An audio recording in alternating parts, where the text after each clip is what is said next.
Vous écoutez Bretagne 5, il est 8h31. Bretagne 5, l'invité du 7-9. Et nous sommes ce matin avec Valérie Tabar, conseillère régionale, groupe Braise-Aglaise, Autonomie, Écologie et Territoire, membre de la commission Climat, Transition et Biodiversité, qui est notre invitée, qui nous a rejoint au micro de Bretagne 5. Je l'en remercie. Bonjour Valérie Tabar. Bonjour. Bonjour madame la conseillère régionale, devrais-je dire désormais. Eh oui, nouvelle conseillère régionale, merci. Alors Valérie Tabar, il y avait des primaires écologistes hier qui ont fait sortir deux noms, Yannick Jadot et Sandrine Rousseau, qualifiés donc pour le second tour avec respectivement 27,70% et 25,14% des voix. Est-ce que c'est bien qu'une femme émerge de cette primaire? Parce qu'on a beaucoup misé sur Yannick Jadot finalement, et puis la surprise, voilà, bien c'est Sandrine Rousseau.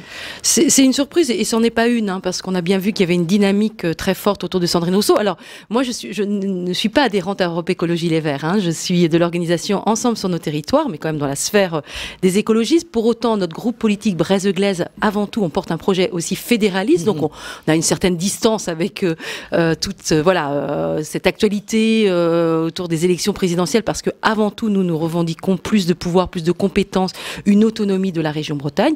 Pour autant, évidemment, on s'intéresse à ces élections présidentielles et puis à ce qui peut se passer comme offre politique au niveau de l'écologie. Et oui, d'ailleurs, les deux femmes, enfin les quatre candidats, je dirais, bon, à part Monsieur Governatori, mais les quatre candidats sont dans un mouchoir de poche. Et c'était très très intéressant les débats qu'il y a pu y avoir. Et les écologistes ont montré leur capacité avant tout à montrer une cohérence, à avoir un projet cohérent, même s'il y avait des sensibilités différentes et des personnalités différentes. Et oui, à la fois Sandrine Rousseau, mais aussi Delphine Batho montrent bien sûr, les femmes comme les hommes, des capacités à pouvoir assumer la plus haute fonction de notre pays. Voilà, peut-être une femme à la présidence, qui sait. Valérie Tabar, aujourd'hui l'écologie est au centre de toutes les réflexions, les territoires également, vous le soulignez fort justement, puisque vous faites partie donc d'Ensemble sur nos territoires. Aujourd'hui, est-ce que l'écologie est intimement liée au territoire et réciproquement? Oui, c'est intimement lié au territoire et surtout la réponse à l'urgence, et même si on n'est plus dans l'urgence, dans la crise climatique et écologique, se passera par les territoires. Et c'est pour ça qu'avec donc dans le groupe Braise-Aglaise, c'est pas pour rien qu'on porte aussi le nom Braise-Aglaise Autonomie, Écologie, Territoire, ce groupe qu'on a constitué avec nos collègues de l'UDB, l'Union démocratique bretonne, on porte vraiment cette sensibilité-là d'une démarche de développement local, de développement des territoires, de démarche ascendante. L'enjeu aujourd'hui, c'est pas le fait d'avoir des politiques de l'État qui descendent, qui sont plaquées, qui ne prennent pas en compte la singularité des territoires, mais c'est bien le fait que sur les territoires, on retrouve une plus large mobilisation avec les élus, les acteurs économiques, mais aussi des habitants, des citoyens qui prennent en main l'avenir de leur territoire et notamment, particulièrement, sur les questions de l'écologie, de l'adaptation au réchauffement climatique et de la lutte contre le réchauffement climatique.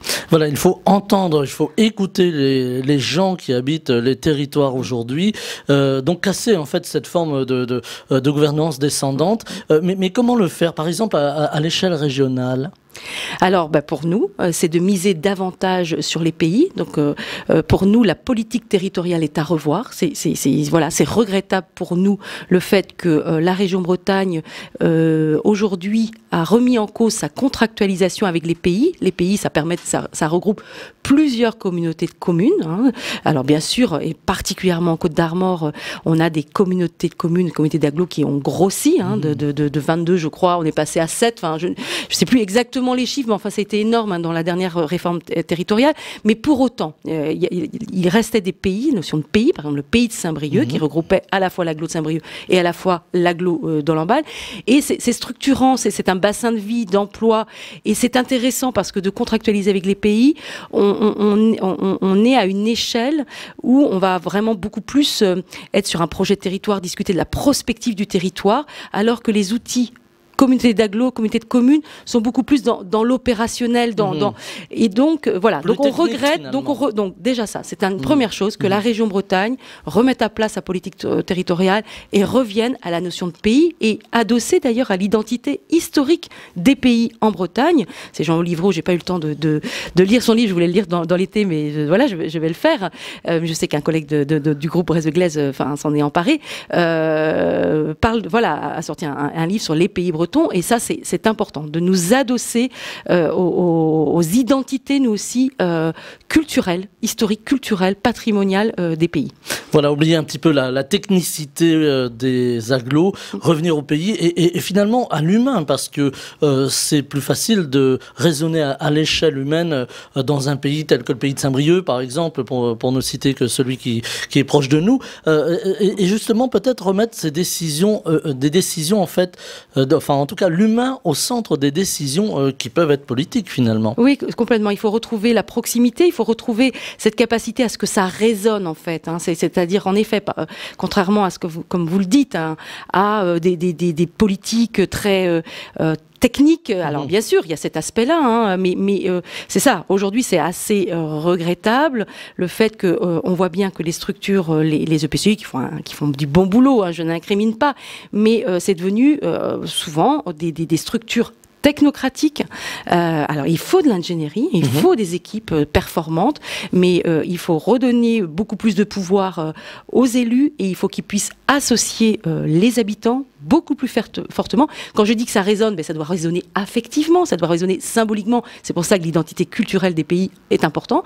Et puis, il faut en effet que ça résonne dans le quotidien des gens. Il faut que les gens aient la lecture des politiques qui soient faites par rapport à leur quotidien. Parce que si on veut que les citoyens reviennent aux urnes, eh bien, c'est important qu'ils aient la lecture de ce qui se passe et qu'ils aient une traduction concrète et qu'ils soient associés, qu'ils puissent s'impliquer. Ça, c'est très, très important. Voilà, parce qu'il y a un petit peu un côté abstrait dans tout ce qui est technocratie, pardonnez-moi le terme, il n'est pas péjoratif, mais technique en tout cas de ces grands EPCI, de ces grandes communautés d'agglos ou de communes.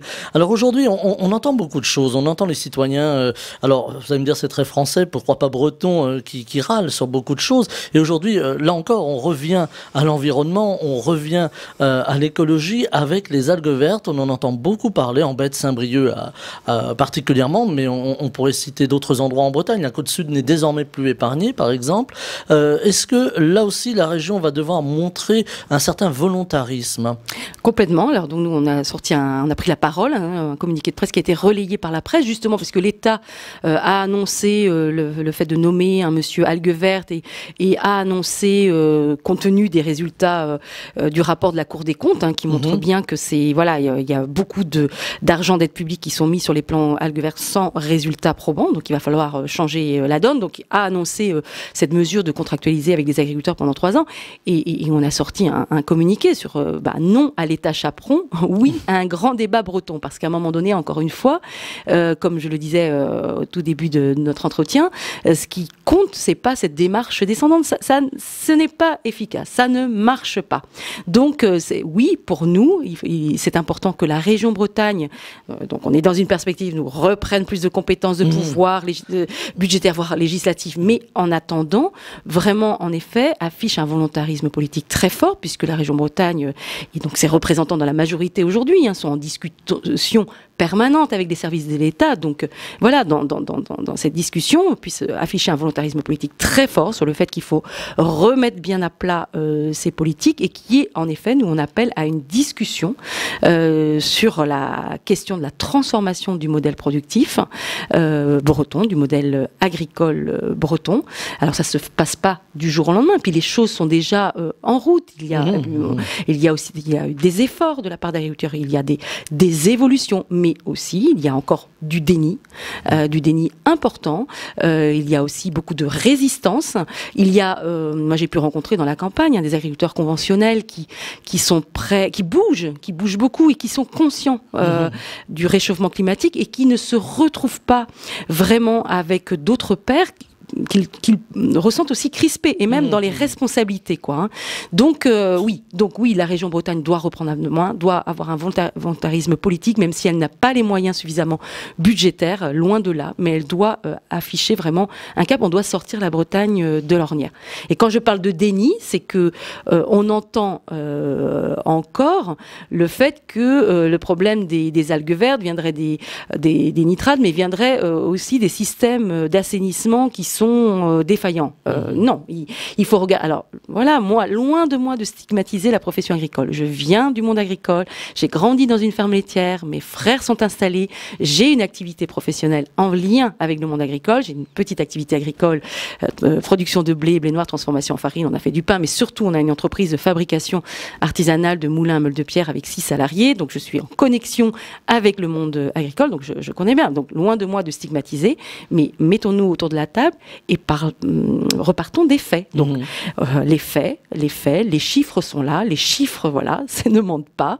90% des algues vertes proviennent des nitrates d'origine agricole.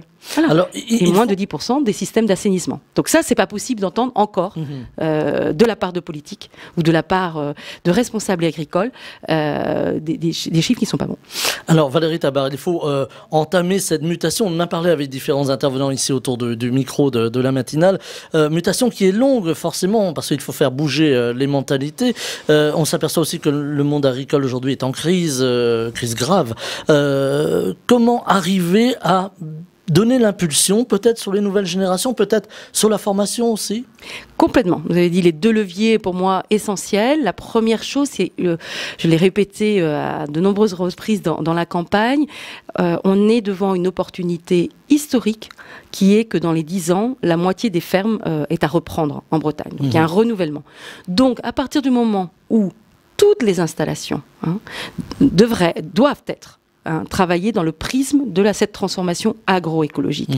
Voilà, donc ça veut dire que les installations qui se préparent, clairement, les aides de la région, les aides de l'État devront être éco-conditionnalisées au fait d'une agriculture liée au sol, d'une agriculture qui amène de la valeur ajoutée, une agriculture qui s'inscrit complètement dans une économie décarbonée, qui qui réfléchit déjà en amont, avant d'installer, sur le fait d'être peu émetteur de gaz à effet de serre. Donc ça, c'est le premier levier, c'est vrai. L'installation, donc il y a aussi tout un travail à faire en amont, très en amont, dans la transmission avec les cédants, et c'est formidable, et c'est enthousiasmant d'embarquer des jeunes, et puis aussi des cédants, de transmettre dans ce nouveau virage. Enfin, il y a des choses extrêmement positives, c'est vrai qu'on est peut-être dans un climat anxiogène, mais non, c'est extrêmement enthousiasmant. Et la deuxième chose, c'est en effet la formation. Alors, c'est pas la région Bretagne qui a la main sur le contenu pédagogique des lycées, mais bon, là aussi, c'est dans le dialogue, la discussion avec l'État, et puis le fait que de faire émerger ces forces citoyennes qui existent sur nos territoires pour qu'elles puissent s'exprimer. Donc, ça s'exprime dans les échéances électorales, mais aussi dans des débats. Mais par contre, la région Bretagne apporte des subventions dans les fermes des lycées, et là, les fermes des lycées ou les fermes des chambres d'agriculture doivent être des fermes pilote de ce mode de production agroécologique, décarboné, pour que ça puisse irriguer. Parce que un autre levier, la troisième, et vous parlez de la formation, parce qu'on en parle de la formation initiale des jeunes, je crois vraiment très très important, le fait qu'il n'y a pas de transition sans accompagnement. Donc c'est vrai que pour les agriculteurs, et je pense aux agriculteurs et aux agricultrices qui pourraient m'écouter ce matin, moi je les invite à me contacter, nous contacter, voilà, s'ils ont envie d'échanger à partir de mes propos. Mais en tout cas, c'est pas de dire il faut changer, parce qu'il y a déjà eu des efforts. C'est de dire on va vous aider. Ce qui est important, c'est il faut accompagner, on va vous aider. Et ce qui est très important, moi c'est quelque chose auquel je tiens beaucoup. Je viens mon parcours, c'est un mouvement d'éducation populaire, d'animation territoriale sur les territoires ruraux. Le MRJC, c'était la JAC avant, et donc c'est très important de retrouver des moyens humain, d'accompagnement, d'animation, de vulgarisation. Parce que le travail avant des GVA, des CETA, voilà, c'est très important d'échanger les pratiques et les CIVAM, par exemple, font un travail formidable sur ce plan-là. Voilà, alors l'éducation populaire, vous avez lâché le mot, Valérie Tabar, on en parle beaucoup, que ce soit dans les campagnes, on en a besoin, ou même dans les villes, dans les grandes cités. L'éducation populaire, justement, est-ce que c'est quelque chose, là on change un tout petit peu de domaine, mais finalement pas tant, est-ce que c'est quelque chose qu'il va falloir remettre au goût du jour, même au niveau de la région Bretagne? Moi j'en suis persuadée. Je suis persuadée que une société, un peuple, une communauté qui investit dans l'éducation et dans l'éducation en dehors du champ scolaire, c'est un investissement pour l'avenir. C'est outiller ses habitants à la capacité à avoir un esprit critique, à regarder son environnement, à comprendre, à échanger, confronter avec d'autres points de vue, et donc à apprendre la capacité collective, la capacité à être en dialogue et à construire une parole personnelle puis collective et une capacité à porter des projets. Et ça, c'est fondamental. C'est fondamental. Moi, voilà, je suis humble dans ma fonction d'élu régional et en même temps pétri de conviction et puis d'une expérience aussi. Mais donc il me manque, voilà, j'ai beaucoup à engranger encore de connaissances. Je crois qu'on doit toujours être dans cette démarche-là. Par contre, ce que je sais avoir appris, et souvent, je remarque que c'est pas suffisamment partagé, je crois, cette capacité, je dis en modestie, mais c'est cette capacité à animer, à faire équipe, cette capacité de travail collectif, et qui manque cruellement. Voilà, remettre du lien finalement là aussi.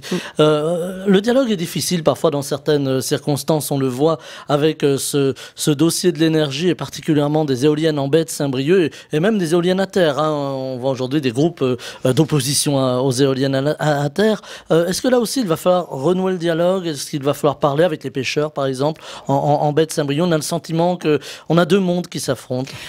Oui, c'est fondamental de retrouver le dialogue avec les pêcheurs. Nous, on va reprendre des initiatives aussi sur ce plan-là. Donc, le conseil régional, avec la présidence de Loïc Chénet-Girard, a pris l'initiative il y a presque 15 jours, exactement, d'une audition d'Elmarine, donc la filiale d'Iberdrola, qui mène ce projet d'éoliennes offshore en baie de Saint-Brieuc.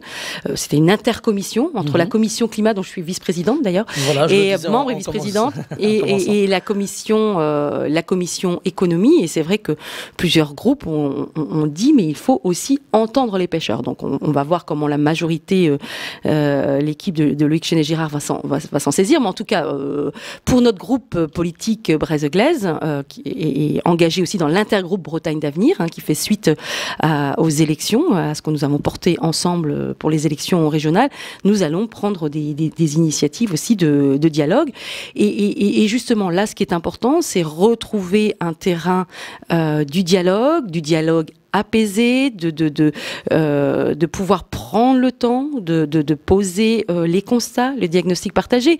Et Gilles Pénel, le leader du RN à la région Bretagne, s'est offusqué de notre position en soutien à ce projet d'éoliennes en baie de Saint-Brieuc, disant que voilà, tout d'un coup, on n'était plus les défenseurs de l'environnement. Et pourtant, je l'ai exprimé au nom du groupe lors de la commission climat, c'est que ce projet d'éoliennes est le meilleur rempart à la biodiversité.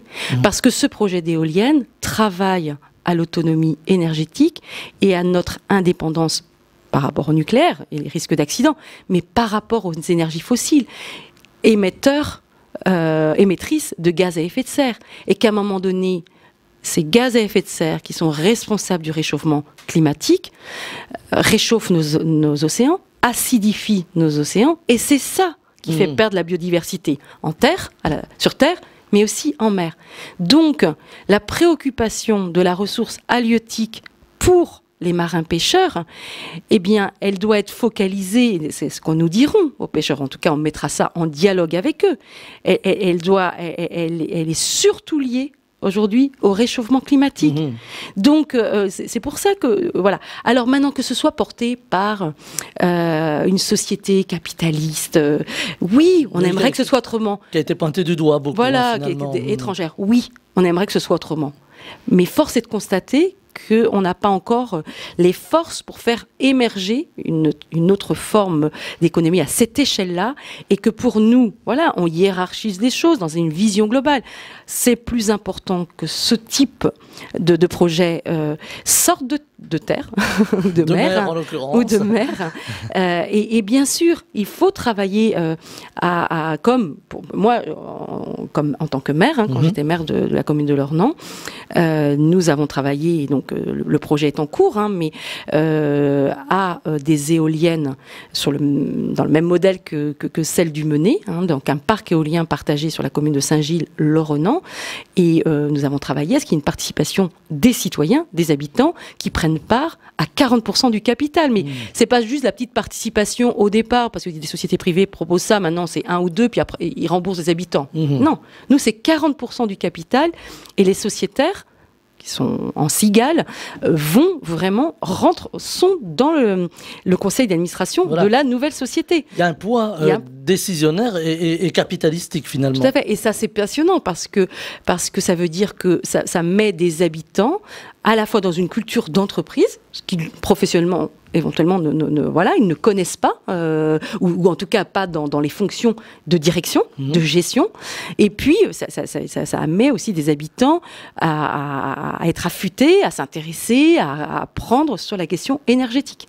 Donc c'est très intéressant. On a trouvé un partenaire qui comprend bien, enfin qui est sur les mêmes valeurs que nous de développement local rural. Et donc oui, pour les projets offshore, il faudra faire advenir ce type de modèle économique, de modèle économique qui soit plus dans le champ de l'économie sociale et solidaire. Oui. Alors Valérie Tabar, il nous reste 3-4 petites minutes à peine, 3 minutes me dit mon réalisateur. Aujourd'hui, vous disiez, on est dans un monde un peu anxiogène. Vous nous rassurez lorsqu'on vous entend, tout n'est pas fichu, heureusement. Mais il y a aussi ce côté anxiogène de la politique. On en parle beaucoup. Là aujourd'hui, on rentre dans une phase d'élection présidentielle, puis ensuite législative. On voit poindre des gens comme Éric Zemmour, qui pourrait potentiellement être candidat à la présidentielle. Est-ce que c'est quelque chose qui, même au niveau de la région ou à votre niveau personnel, vous inquiète ? Oui, évidemment, c'est inquiétant quand on voit l'audience que ce monsieur a. Voilà. On est dans un moment de bascule, de crise. On voit bien aussi qu'il y a, que le mouvement écologiste gagne aussi, et c'est ça qu'il faut regarder. On l'a vu pour les élections régionales, on fait plus de 20%, on est la 3e force politique, donc ça c'est important. Et puis dans le même temps, en effet, les forces les plus rétrogrades sont importantes. Donc c'est vrai, pour revenir à votre question et à l'enjeu de l'éducation populaire, en effet, c'est très important ce travail culturel, et nous, que notre parole puisse être entendue par les classes populaires, parce que pour pas laisser le terrain à ces idées rétrogrades, à ces idées simplistes qui peuvent être qui sont du coup adoptées, quoi. Donc ça c'est très important que les gens soient touchés par notre parole, mais surtout voient aussi les propositions concrètes que l'on a et qui sont en œuvre dès lors que nous sommes en responsabilité. Un dernier mot, Valérie Tabar, justement sur ces élections qui s'annoncent un peu brutales, on l'aura compris, même si ça ne concerne pas directement la région, quoique on peut imaginer des politiques très différentes si, par exemple, M. Zemmour arrivait au pouvoir. Alors il ne s'agit pas de focaliser sur lui, mais est-ce que, vous parliez d'éducation populaire à l'instant, est-ce que là aussi il faut renouer le lien entre les électeurs qui ont l'impression que la classe politique est très très loin d'eux, et pour casser justement ce populisme qui se met en marche?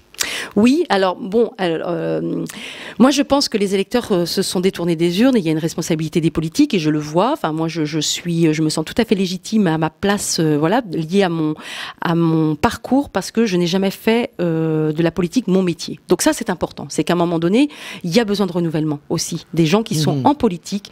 Ça c'est une première chose. Mais pour autant, je ne serai pas, j'ai une certaine exigence vis-à-vis des électeurs. Hein. C'est-à-dire qu'à un moment donné, j'ai envie de leur dire, ne baissez pas les bras. Vous avez les politiques que vous méritez, voilà, qui sont et continuez à aller dans les zones, ou en tout cas continuez à vous engager. Et là, c'est aussi un message d'espoir, c'est que sur les territoires, il y a des tas d'initiatives. Donc les gens qui se disent mais comment on fait dans ce climat anxiogène? Eh bien non.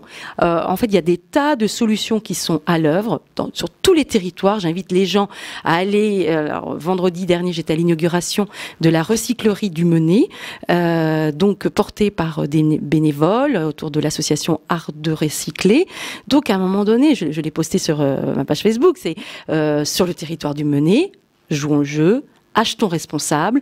On est complètement dans une perspective moins de biens, plus de liens. Donc il y a des tas de possibilités. Donc c'est très positif. J'ai 3 garçons, 3 adolescents, et je leur dis, et d'ailleurs ils s'intéressent beaucoup. Évidemment, c'est leur génération aux questions d'écologie et de réchauffement climatique.